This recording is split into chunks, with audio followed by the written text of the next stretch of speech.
Terima kasih sekali lagi buat kesempatan pada sore hari ini saya bisa bagikan firman Tuhan bagi Bapak Ibu, teman-teman semua.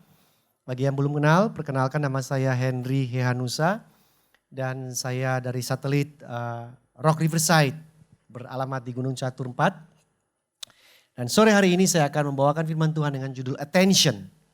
Ya, di dalam bahasa Indonesia attention artinya perhatian atau sebuah fokus mental. Mari kita lihat ayat ini. Matius 14 ayat 24 sampai 32. Kalau Bapak Ibu ada bawa Alkitab, Bapak Ibu yang sekarang berupa dari bahan besi, bukan dari kertas lagi. Boleh klik Alkitab saudara dalam Matius 14 ayat 24 sampai ayatnya yang ke-32. Saya akan bacakan bagi Bapak Ibu semua. Perahu murid-muridnya sudah beberapa mil jauhnya dari pantai dan diombang-ambingkan gelombang karena angin sakal. Jadi perahu murid-murid Yesus sudah berlayar menjauhi tepi pantai dan Yesus tidak ikut perahu tersebut. Oke, dia sengaja, dalam tanda kutip sengaja. Nah, Tuhan seringkali dalam kehidupan kita sengaja. Dia tidak ikut perahu tersebut. Dia berdoa dan murid-muridnya pergi sendiri beberapa mil jauhnya. Saya lanjutkan ayat 25 Matius 14. Kira-kira jam 3 malam, artinya jam 3 subuh, 3 a.m. Jadi ini penulis Injil Matius ini sangat detail sampai waktu pun dia tulisin. Jadi kalau ada saudara baca Alkitab ada kata bentuk jam berapa itu penting. Kenapa? Karena jam 3 subuh biasanya orang itu dalam kondisi setengah sadar, antara sadar. Kira-kira jam 3 malam datanglah Yesus kepada mereka berjalan di atas air. Jam 3 subuh jalan bukan injak tanah tapi di atas air. Ketika murid-muridnya melihat dia jam 3 subuh. Ketika murid-muridnya melihat Yesus berjalan di atas air, mereka terkejut dan berseru, itu hantu. Bayangin ini muridnya nih. Lalu berteriak-teriak karena takut. Jadi kalau Alkitab bilang berteriak-teriak, saudara bisa imajinasi sendiri. Berarti itu panik, ya, heboh, ya. Jadi parno semua di dalam perahu itu teriak-teriak histeris. Dan serempak bilang setan gitu kan. Padahal itu gurunya mereka. Itu Yesus. Tetapi ayat 27 segera Yesus berkata kepada mereka. Tenanglah. Aku ini jangan takut. Lalu Petrus berseru dan menjawab dia. Tuhan apabila engkau itu suruhlah aku datang kepadamu berjalan di atas air. Jadi Petrus mau ikut juga turun di atas air jalan. Kata Yesus, datanglah. Maka Petrus turun dari perahu dan berjalan di atas air mendapatkan Yesus. Bapak Ibu udah pernah dengar cerita ini bukan?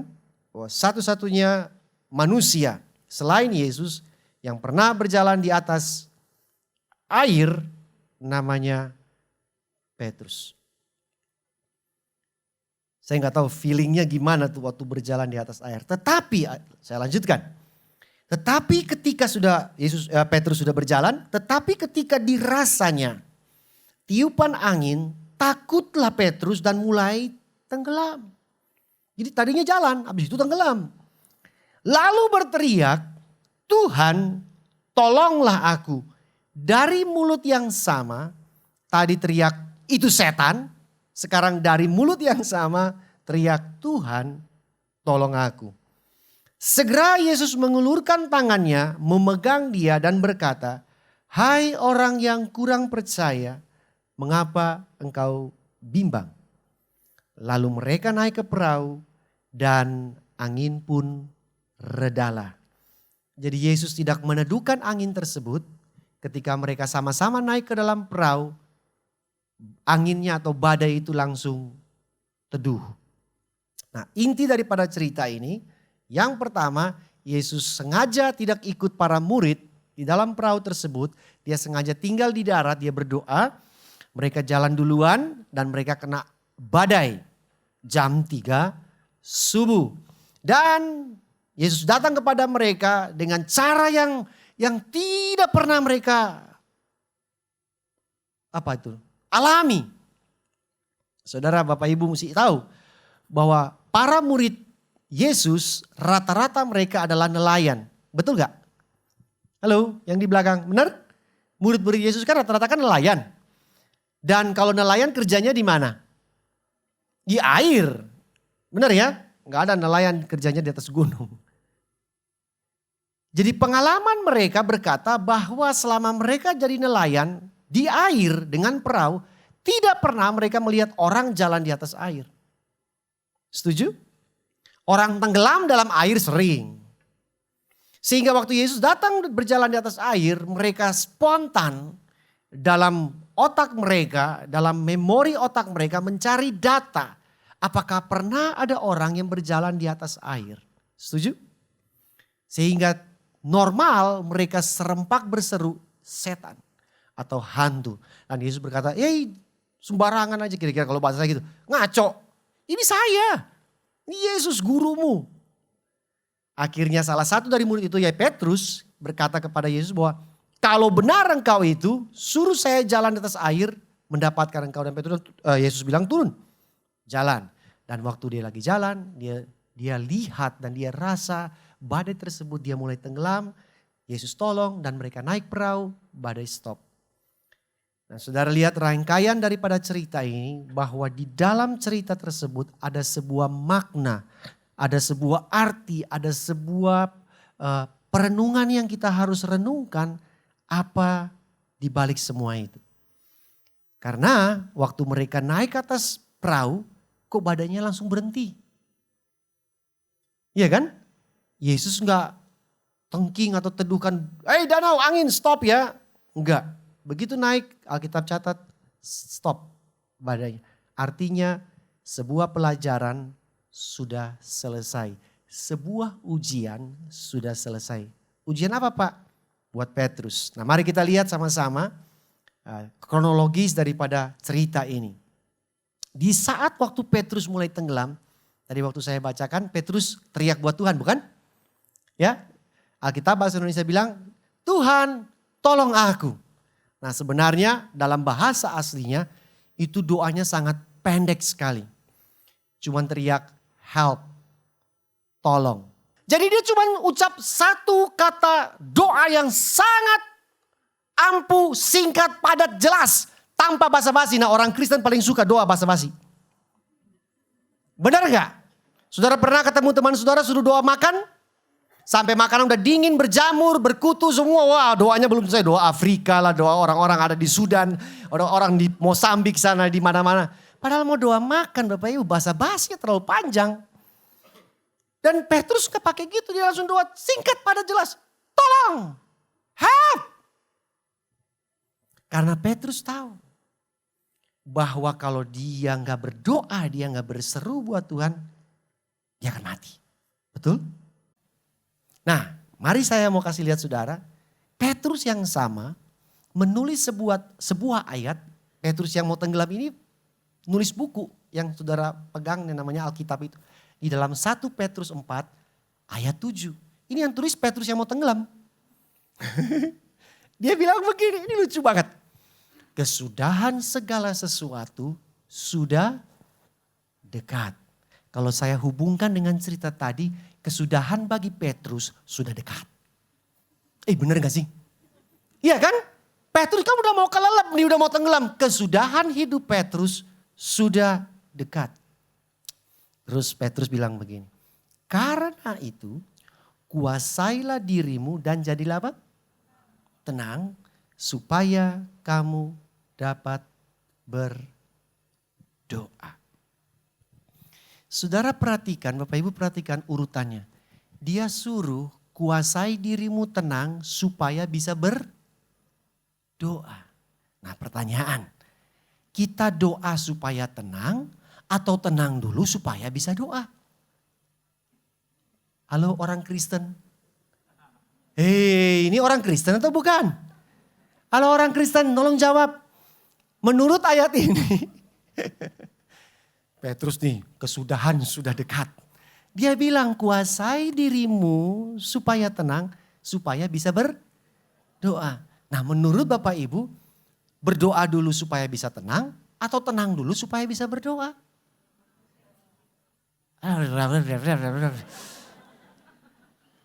Kayak film kartun jadinya. Tapi kita kan pada kenyataannya, waktu masalah datang, problem datang, apa yang kita buat supaya tenang? Kita berdoa. Dan apa yang terjadi pada saat saudara lagi kalang kabut gitu kita berdoa, doa kita benar apa salah? Rata-rata orang yang lagi kalut, lagi kalang kabut, kalau berdoa ngaco doanya. Benar? Benar gak? Kita minta yang menurut kehendak kita. Kita minta sesuatu yang tidak sesuai dengan Alkitab. Karena lagi kacau. Pikiran kita lagi kacau. Makanya Petrus bilang, jadi tenang dulu. Supaya kamu bisa berdoa sesuai kehendak Allah. Ada amin di rumah Tuhan? Nah, sekarang pertanyaan berikutnya. Pak, oke ya Pak ya. Jadi tenang dulu supaya bisa berdoa. Aku setuju Pak. Nah sekarang supaya tenang gimana? Iya kan? Apakah kita cium aromaterapi dan meditasi supaya kita bisa tenang atau gimana? Nah mari kita lihat lagi ayat berikutnya. Di dalam Mazmur 62 ayat 2 ada ayat bilang begini supaya tenang. Yuk kita baca sama-sama 1, 2, 3. Hanya dekat Allah saja, daripadanya lah. Kira-kira menjawab gak supaya bisa tenang? Apa kuncinya untuk supaya bisa tenang? Dekat Allah. Oke ya. Sekarang saya balik cerita yang tadi. Petrus. Ini saya ilustrasikan supaya saudara dapat situasi pada saat itu. Ingat ya, zaman itu tidak ada mikrofon, tidak ada toa dan halo-halo. Apa itu? Toa ya. Lagi badai. Saudara pernah ke pantai bukan? Di Bali di mana nih yang pantai yang paling gemuruh ombaknya paling gede itu? Canggu ada ya kan? Nah kalau lagi gemuruh gitu saudara kalau ngobrol sama orang, misalnya saya di ini sama teman-teman di pemain musik. Ini lagi ombak gede gini. Kedengeran gak? Enggak. Harus cukup dekat. Sehingga waktu Petrus dan Yesus bercakap-cakap, Petrus bilang, kalau engkau benar Yesus suruh aku turun dari perahu ini, jalan di atas air, itu berarti Yesus cukup dekat. Setuju? Dan Petrus turun. Menghampiri siapa? Menghampiri Yesus. Lebih dekat lagi. Setuju? Berarti jarak antara Petrus dan Yesus dekat. Ayat ini bilang, hanya dekat Allah saja aku tenang. Tetapi di dalam ayat tadi kita baca. Petrus tidak tenang dan hampir kesudahan hidupnya. Loh benar gak sih? Kan dekat Yesus. Tapi dia kelelep. Dia mau mati. Dan dia teriak help. Padahal ayat ini bilang hanya dekat Allah saja. Tenang dan ada keselamatan. Lah ini kok dekat kok malah mau tenggelam. Berarti something going on. Di dalam Petrus. Walaupun dia dekat, tetapi dia tenggelam, tidak tenang, apalagi berdoa. Saudara bisa ikuti saya? Jadi, apakah jawabannya dekat Allah saja aku tenang? Tergantung.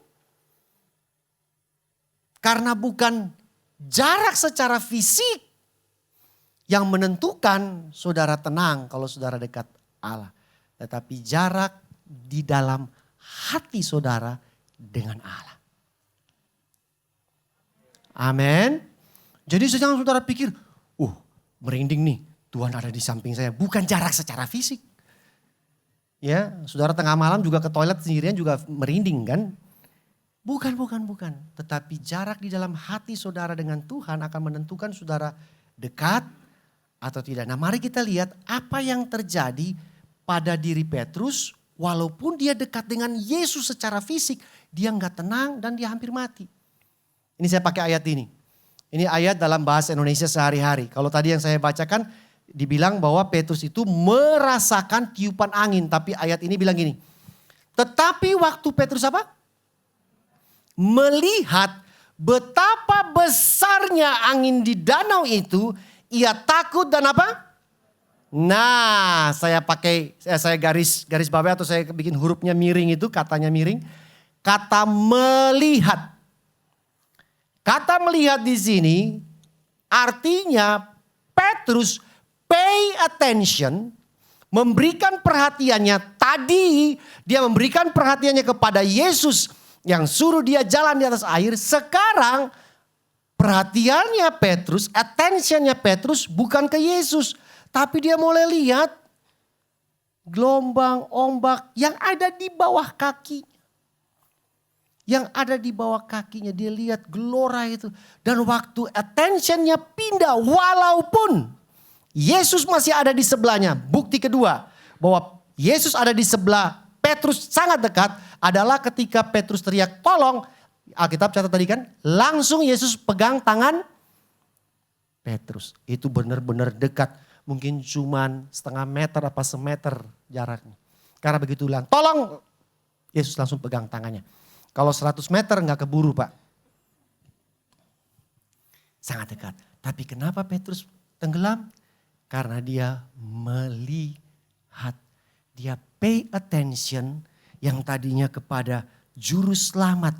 Suara yang bilang datang jalan di atas air. Dia pindahkan attentionnya dia, perhatian dia kepada angin tersebut. Apa itu attention? Attention adalah mental focus di mana hati, pikiran dan perasaan saudara terlibat di dalam hal yang saudara sedang perhatikan tersebut. Saya ulangi, apa itu attention? Attention adalah mental focus di mana pikiran, hati dan perasaan saudara, jiwa saudara terlibat penuh di dalam sesuatu yang saudara sedang perhatikan tersebut. Apa saja? Apa saja? Makanya ada sebuah quote bilang begini, what gets your attention gets you. Apa yang menarik perhatian saudara pasti menarik seluruh kehidupan saudara. Menarik seluruh kepribadian saudara masuk terhisap di dalamnya. Apa saja. Mau uang, mau jabatan, pekerjaan, bisnis, keluarga, pasangan hidup, pacar, pelayanan. Apapun yang get our attention gets you. Saudara akan terhisap di sana semua waktu, daya, tenaga saudara, saudara curahkan ke apa yang menarik perhatian saudara. Dan ini terjadi kepada Petrus. Begitu dia lihat badai, badai itu langsung menarik perhatian dia. Seluruh pikiran, hati dan perasaannya terhisap dalam badai tersebut. Attention di dalam bahasa Latin artinya attendere. Attendere itu hadir di dalam. Jadi attention itu artinya attendere, hadir di dalam. Jadi waktu si Petrus attention memperhatikan badai tersebut, badai itu pindah dari luar masuk ke dalam. Karena bahasa asli attention, attendere, attend, hadir, be present. Jadi kalau saudara dan saya perhatikan terus masalah, masalah dan problem itu pindah dari luar masuk ke dalam dan hadir di dalam hati saudara. Sampai sejauh ini saudara bisa ikuti saya? Makanya ada ayat seperti ini. Waktu Petrus setelah diangkat oleh Yesus, ya, dia grab his hand, Yesus bilang begini buat Petrus. Faint heart, what got into you, dalam bahasa Inggris. Sangat jelas sekali. Cocok dengan tadi yang saya deskripsikan kata attention, attendere, hadir. What got into you di dalam bahasa Indonesia terjemahan sehari-hari bilang gini, apa yang merasukmu? What got into you itu berarti sesuatu yang di luar pindah masuk ke dalam. Tadinya dia perhatian kepada Yesus dan dia bisa berjalan di atas air bukan karena kemampuan Petrus bisa berjalan di atas air, tetapi karena perhatiannya kepada Yesus, Yesus pindah ke dalam dia. Kuasa Yesus membuat dia bisa berjalan di atas air. Begitu dia palingkan perhatiannya dia, badai sekarang yang masuk ke dalam dia, langsung tenggelam. Berarti apa yang merasuk kita, apa yang ada di dalam kita menentukan kita tenggelam atau kita jalan. Ada amin gak? Makanya kalimatnya adalah what got into you. Yesus tanya buat Petrus, Petrus, apa yang sudah masuk ke dalammu sehingga membuat kamu jadi berat dan kamu tenggelam? Tadinya kamu jalan di atas air. Something got into you. Kira-kira menurut saudara apa? Badai, gelombang yang dia pay attention to, itu pindah ke dalam. Attendere. Hadir di dalam diri Petrus yang tadinya Yesus di dalam sini. Sabda Yesus bilang jalan. Tadinya sabda itu tapi sekarang diganti karena dia memalingkan perhatian dia kepada badai tersebut. Walaupun Allahnya dekat tapi dia tenggelam. Saya mau kasih tahu Bapak Ibu semua. Tuhan tidak pernah meninggalkan saudara. Kalau saudara merasa dia jauh, itu perasaanmu saja. Saya ulangi ya. Tuhan tidak pernah meninggalkan saudara. Kalau saudara merasa Tuhan itu jauh, itu perasaan saudara saja. Setuju? Karena yang membuat saudara merasa dia jauh, what got into you? Yang membuat dia jauh. Sesuatu yang bukan dia masuk dalam hati saudara, membuat jarak kita dengan Tuhan. Sehingga yang tadinya kita bisa berjalan di atas air, di atas masalah kita, problem kita malah sekarang tenggelam. Karena yang di luar udah masuk, udah jadi beban, jadi berat di dalam hati saudara. Attendere, masuk merasuki saudara. Sebuah contoh untuk memperjelas dan sekalian mengakhiri khotbah saya punya pengalaman mengenai hal tersebut. Sebuah foto yang saya berusaha memperbaikinya kira-kira 12 tahun tapi gak jadi-jadi. Ini foto kira-kira sebelum pandemi. Saya pernah ada di sebuah hotel yang dia punya glass floor. Jadi hotel tersebut di rooftopnya itu ada sebuah spot untuk selfie, untuk foto booth. Dan uniknya mereka memasang di situ adalah lantai yang dari kaca. Dan tembus pandang, ini kurang jelas kalau saudara bisa lihat ke bawah, itu orangnya kecil-kecil. Ya kayak semut, mobilnya kecil-kecil kayak mainan gitu. Oke? Dan dia tulis itu, ini foto booth. Karena the best view you can get here. Waktu saya lihat itu, saya panggil istri saya, anak saya masih kecil waktu itu umur 4-5 tahun. Yuk kita foto di situ. Begitu we step into the glass, on the glass, saya begitu lihat ke bawah, orangnya kecil-kecil dan mobil kecil, kaki saya langsung berkeringat. Tangan saya langsung dingin. Lutut saya mulai lemas.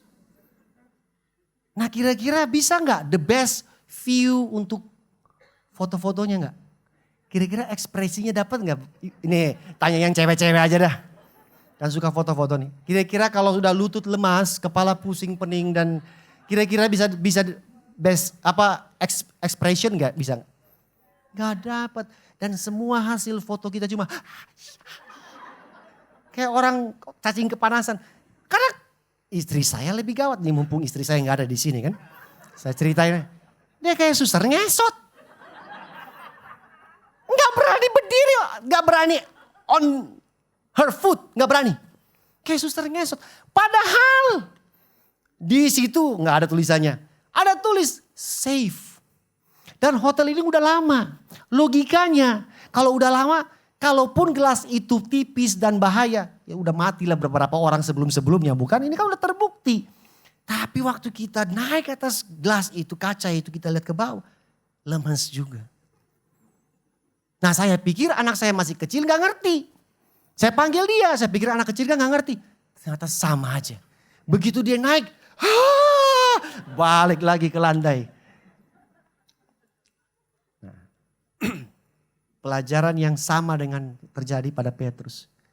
Sesuatu merasuk saya ketika saya lihat ke bawah. Betul? Ketika saya lihat mobil kecil, orang kecil, saya langsung mempertanyakan, apakah kaca ini bisa menopang saya? Setuju? Benar gak?